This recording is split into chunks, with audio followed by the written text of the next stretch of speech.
সারাদিন ঘরের কাজ করেও সবার কাছে শুনতে হয় তুমি কি কাজ করো। হয়তো হাউস ওয়াইফদের মনে হয় এইরকমই শুনতে হয়, এত কাজ সারাদিন, তারপরেও বরমশাই বলবে তুমি কি কাজ করো, খুবই কষ্ট লাগে। হ্যালো বন্ধুরা, শুভ সকালের শুভেচ্ছা রইল সবার জন্য। আমি রিতার ছোট পৃথিবীতে তোমাদের সবাইকে স্বাগত। আশা করছি সবাই ভালো আছো বন্ধুরা, আমরাও ভালো আছি। তোমাদের সামনে আর একটা নতুন ভিডিও নিয়ে চলে আসলাম। আশা করছি আজকের ভিডিওটা তোমাদের ভালো লাগবে।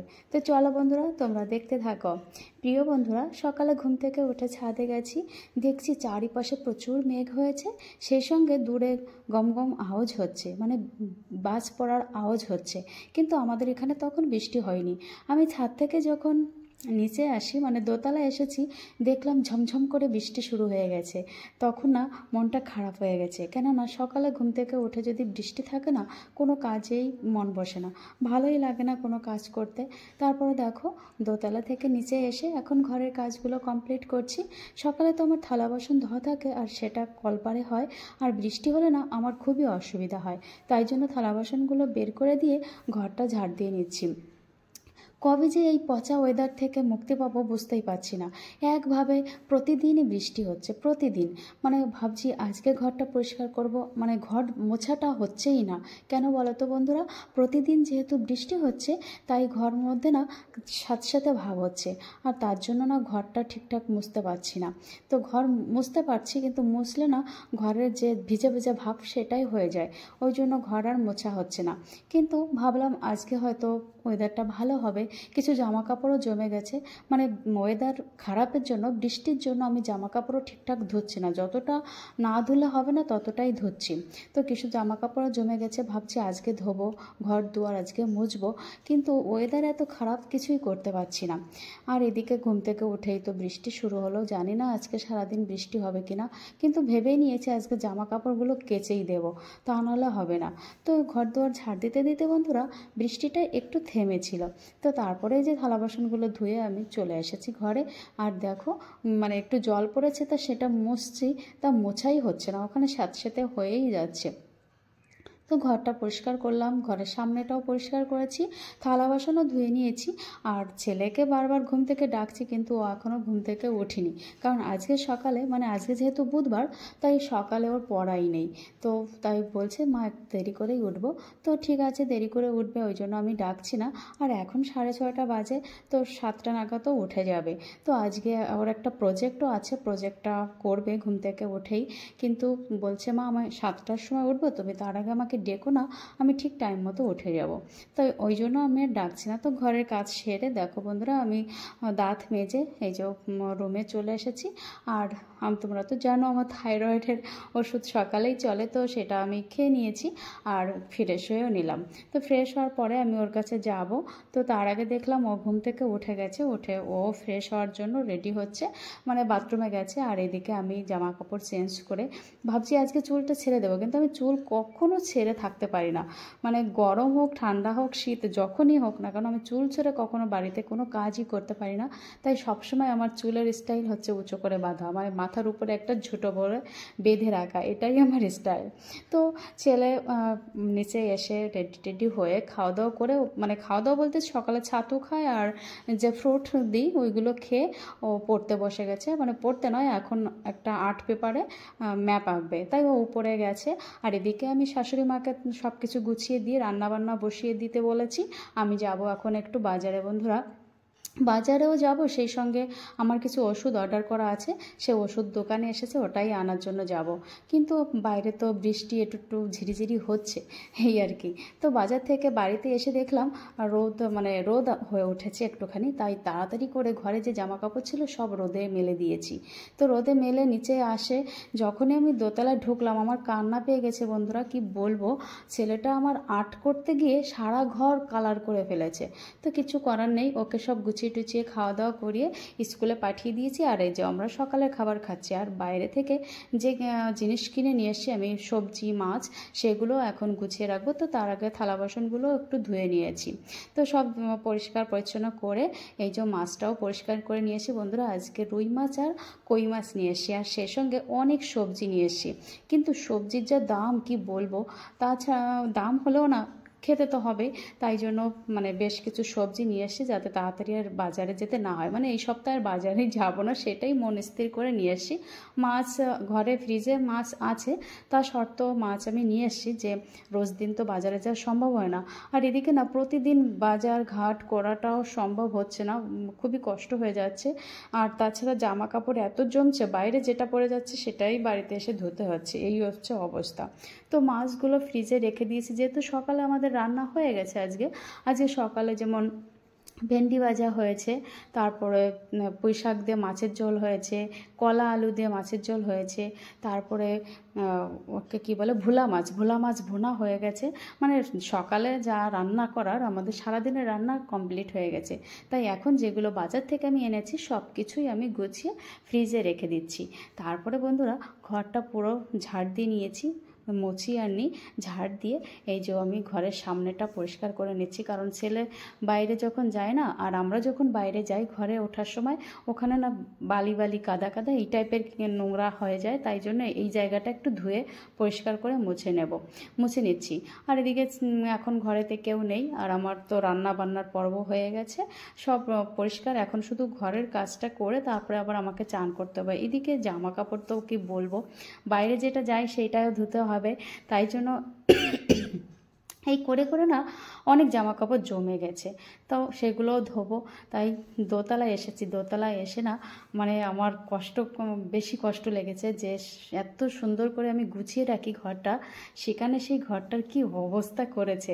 মানে খাটের উপরে নিচে টেবিলে পুরো ঘরটা এলোমেলো করা। তো কিছু করার নেই, পাখাটা ফুল স্পিডে দিয়ে বন্ধুরা কাজ করছে। আর এদিকে তো ঝিরিঝিরি বৃষ্টি হয়েই যাচ্ছে। তোমাদের দাদাভাই ফোন করছে, তার সঙ্গে একটু কথা বলছি, এদিকে রাগও হচ্ছে এই অবস্থা দেখে। তো কিছু করার নেই, মন স্থির করে নিয়েছি যে ফটফট করে কাজগুলো করব আর সব জায়গায় পরিষ্কার পরিচ্ছন্ন করব। আসলে এক এক সময় না কষ্ট হয়, কেন বলো তো, এই যে সকাল থেকে একভাবে কাজ করে যাচ্ছি, একটার পর একটাও, ঘরে বাইরে ছেলেকে দেখাশোনা, মানে সবটাই নিজে সামলাচ্ছি। তারপরেও না তোমাদের দাদাভাইয়ের সঙ্গে কথা বলি, আর যদি মানে কিছু একটা বলি যে আমার কষ্ট হয়ে গেছে বা ভালো লাগছে না, তখন বলবে তোমার কি কাজ, তুমি কি কাজ করো, সারাদিন তো খাও আর শুয়ে থাকো, কিন্তু সেই খাওয়াটা খেতে গেলে কতটা কষ্ট করতে সেটা বোঝে না। আসলে ছেলেরা কি বলতো, বাইরে কাজ করে কিছু টাকা ইনকাম করে, সেটা দিয়ে আবার সংসারটা চালায়, তো তারা বোঝেই না যে বাড়িতেও কত কাজ থাকে। এটা সত্যি তাদের বোঝারও ক্ষমতা নেই, আর কোনোদিন বুঝবেও না। তোমাদের দাদাভাই সত্যি দেখে এতটা মানে কাজ করি এদিক ওদিক সবটাই আমি নিজে সামলাই, তারপরেও বলবে তুমি কি কাজ করো। এটা না শুনে আমার খুবই কষ্ট লাগে, কিন্তু কিছু করার নেই, কি বলবো, আর কিছু বলারও নেই, শুনতে হবে। আমি যেহেতু গৃহিণী, আমি তো আর ইনকাম করতে পারি না, তাই বাড়ির কাজ যতই আমি করি না কেন সেটা কোনো কাজের মধ্যেই মনে হয় পড়ে না। এটাই এক এক সময় ভাবি যে যদি টাকা ইনকামের কিছু কাজ করতে পারতাম হয়তো সেটাকে তাহলে বলতো যে তুমি অনেক কাজ করো, আর সারাদিন বাড়ির কাজ করলেও তার কোনো নাম নেই। কিছু করার নেই বন্ধুরা, যেভাবে চলছে সেভাবেই চলতে হবে আর কি। দেখো তোমাদের সঙ্গে গল্প করতে করতে আমার ঘরটাও কিন্তু মোছা হয়ে গেল। তো এখন ঘরটা মুছে আবার দোতলার যে বাথরুমটা আছে ওটাও ভাবছি একবারে পরিষ্কার করে নেব। তাহলে মানে প্রতিদিন তো পরিষ্কার করা হয় না, একদিন ছাড়া ছাড়াই পরিষ্কার করি, এভাবেই আর কি ঘর দুয়ার বাথরুম রান্নাঘর সবটাই পরিষ্কার করে নিই। তো পরিষ্কার করে তারপরে নিচের বাথরুমে এক গাদা জামা কাপড় কেচে দেখো বন্ধুরা এই যে একটু ফ্রেশ হয়ে নিচ্ছি। আর এদিকে শাশুড়ি মা পুজোটাও দিয়ে দিয়েছে, তাই সে চাপটা নেই। তো এখন জামা কাপড়গুলো আবার নাড়তে যাব। তো বৃষ্টি কিন্তু এখনও ঝিরিঝিরি হচ্ছে, তাই ভাবছি যে জামা কাপড় কোথায় নাড়বো, কী করব, এটাই ভাবছিলাম। তো আগের দিনে যে জামা কাপড় সেগুলো তো শুকিয়ে গেছে সকালে যে রোদটা ছিল, তো এখন যে জামা কাপড়গুলো ওটা টিনের নিচে মানে ছাদের টিনের নিচেই নেড়ে দেবো, হাওয়া বাতাসে যেটুকু শুকায় সেইভাবেই চলবে। তো দেখো জামা কাপড়গুলো সব নিয়ে এসেছি, শাশুড়িমা চান করে তো সব ওনারটা রোদে দিয়ে গেছে, রোদে না মানে টিনের নিচে রেখে গেছে, আর এখনও ঝিরিঝিরি বৃষ্টি হয়ে যাচ্ছে। আর এদিকে আমার জামা কাপড়ও এই যে সব নেড়ে দিচ্ছি বন্ধুরা, যে শুকাবে তো না, হাওয়া বাতাসে যেটুকু জলটা ঝরে যায় তারপরে দেখা যাবে। আর কালকে যদি রোদ ওঠে তাহলে তো খুবই ভালো, সব কিছু শুকায় যাবে। এইদিকে ছেলেরও অনেক কিছু জামা কাপড় জমেছিল, স্কুলে জামা কাপড়, আমার বাইরে ঘরের অনেক জামা কাপড় সবগুলোই যে ধুয়ে দিয়েছি। তো হাওয়াও দিচ্ছে, প্রচুর হাওয়া দিচ্ছে, মানে একটা নাড়ছি আর ক্লিপ দিতে হচ্ছে যে যদি পড়ে যায় এটাই ভেবে, বুঝেছ। তো হয়ে গেল তো জামা কাপড় নাড়া। এদিকে আমি নিচে যাব, সবাইকে খেতে দেবো। ছেলে আসেনি, ও আস্তে আস্তে এখনও সেই 4টে বেজে যাবে, মানে 4টের সময় স্কুল ছুটি হবে। তো দেখো বন্ধুরা, শাশুড়ি মা পুজোটা দিয়েছে, তাই আমার এখন আর পুজো দিতে হচ্ছে না। এখন আমি নিচে যাব, ছেলের জন্য একটা মাছ ভাজা করব। মানে আজকে যে মাছ আমাদের রান্না হয়েছে, ওই মাছের কিছু মাছ ছেলে খায় না, ইলিশ মাছ, তারপরে ভোলা মাছ, এসব মাছ ছেলে খায় না। তো ওর জন্য একটা রুই মাছের পেটি, মানে রুই মাছের গাদার রুই মাছ, ওটাই ভাজি করব। তো ভাজি করছে, আর এদিকে আমি খাবারটা গোছাচ্ছি। আজকে আমাদের খাবারে ছিল ভেন্ডি ভাজি, তো আলু কলার ঝোল, পুঁই শাকের মানে আলু কলা দিয়ে চিংড়ি মাছ, ইলিশ মাছ, পুঁই শাক দিয়ে ইলিশ মাছ, আম, দুধ, এগুলোই ছিল। তো দেখো সকালে যে ভোলা মাছ খেয়েছিলাম আর কিছু একটু ছিল, সেটা নিয়েই কড়াইটা নিয়েই চলে এসেছি টেবিলে। তো শ্বশুর শাশুড়ি খাচ্ছে, আর আমার খাবারে যে গোছাচ্ছি, সেই সাথে আর ছেলের মাছটাও ভেজে নিয়েছিলাম। তো খাওয়া দাওয়া সেরে কিছুক্ষণ শুতে না শুতে আবার ছেলে বাড়িতে চলে এসেছে। তারপর ওকে খাইয়ে টাইয়ে দিয়ে এই যে 5:30 নাগাদ পড়তে যাবে, তাই গুছিয়ে দিচ্ছি। এদিকে ওকে খাইয়ে একটু যেই শুতে গেছি, সে ওর বাবা ফোন করেছে। মানে আজকে বিকালটা আমার ঘুমানোই হয়নি। তো ছেলেকে যে পাঠিয়ে দিয়ে আবার ঘরের কাজ আছে, সেগুলো করব। তো ও আমার সঙ্গে একই ফাজলামি এটাই করছে, আর আমি ওর সব কিছু বই খাতা রেইনকোট যা যা লাগবে সবই গুছিয়ে দিচ্ছি। কারণ 5:30 থেকে 9:30 অবধি আজকে পড়া আছে একটা স্যারের কাছে। দেখো ছেলে আমার 9-এ পড়ে, কিন্তু ওর দুষ্টুমি এখনও যায়নি, লাফালাফি হুড়োহুড়ি আমাকে ভেঙাচ্ছে, মানে এমন একটা কথা বলছে, হাসতে হাসতে দুজনের লাফালাফি এইসবই হচ্ছে। তো ছেলেটা আমার সঙ্গে থাকলে সত্যি খুব মজাও লাগে, ভালো লাগে। তো পড়তে যাবে স্কুলে যাবে, এগুলো তো যেতে হবে, সব কিছুতে আমি গুছিয়ে দিই। এখন অবশ্য বৃষ্টি হচ্ছে না, তাই এমনিভাবেই গেল। তো ছেলেকে পড়তে পাঠিয়ে দিয়ে বন্ধুরা, এই যে আমি আবার বিকালে সন্ধ্যায় যে ঘরটা ঝাড় দেওয়া হয়, ঘর ঝাড় দিয়ে নিচ্ছি। আর তারপরে আবার ছাদে যাব। এখনও বাইরে লাইট আছে, কিন্তু ঘরের চারিপাশে আমি জানলা দরজা আটকে দিয়েছি, তো তাই ঘরের মধ্যে লাইট জ্বালাতে হচ্ছে।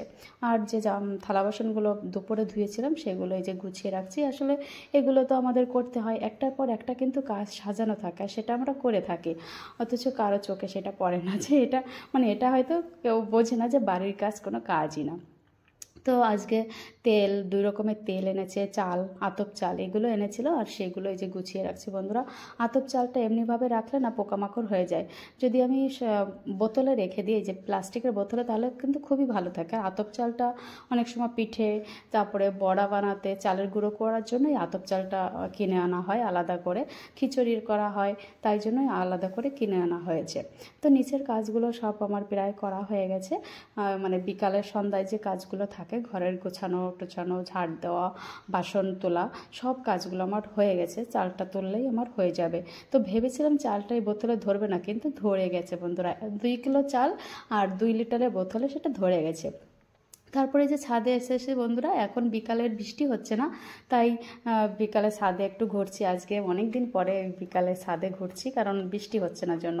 তো ছাদে উঠেছি, দেখলাম আমাদের টপে যে গাছগুলো আছে, ডাঁটা গাছ, তারপরে পাট শাক গাছ, পুঁই শাক গাছ, বেগুন গাছ, সবগুলো খুব সুন্দর হয়েছে। কারণ প্রতিদিন বৃষ্টি হচ্ছে, তো তাই সবগুলো খুব সুন্দর হয়েছে। আমার বোনদের সঙ্গে আমি ফোনে কথা বলছি, আর এগুলো আমি বলছি, দেখ আমার ছাদে কত সুন্দর সবজি হয়েছে, এসবই ওদের বলছি।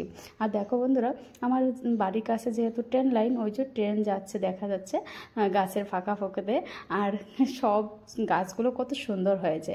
তারপর ছাদ থেকে নিচে এসে সন্ধ্যা টন্ধা দিয়ে এসে এই যে একটু গ্রিন টি আর শশা নিয়ে বসেছে বন্ধুরা, আর সেই সঙ্গে তোমাদের দাদাভাইয়ের সঙ্গে কথা বলছি। তো বন্ধুরা, আজকের ভিডিওটি এই পর্যন্ত এন্ড করছি, কারণ আর বড় করছি না, অনেক বড় হয়ে যাচ্ছে। তো ভিডিওটি কেমন লাগছে অবশ্যই কমেন্ট করে জানিও, ভালো লাগলে লাইক কমেন্ট অবশ্যই শেয়ার করে দেবে বন্ধুরা। তোমাদের দাদাভাইয়ের সঙ্গে গল্প করতে করতে আজকের ভিডিওটি এখানেই শেষ করে দিচ্ছি। আবার দেখা হচ্ছে পরবর্তী ব্লগে। সবাই ভালো থাকবে, সুস্থ থাকবে, আর নিজের খেয়াল রাখবে। সেই সঙ্গে আমার পাশে থেকে আমাকে উৎসাহ দিয়ে এগিয়ে নিয়ে যাওয়ার চেষ্টা করো বন্ধুরা। আর আমিও চেষ্টা করব প্রতিদিন সুন্দর সুন্দর ভিডিও তোমাদের সামনে আনার জন্য। তো চলো বন্ধুরা, আজকের মতো টাটা, গুড নাইট, আবার দেখা হচ্ছে।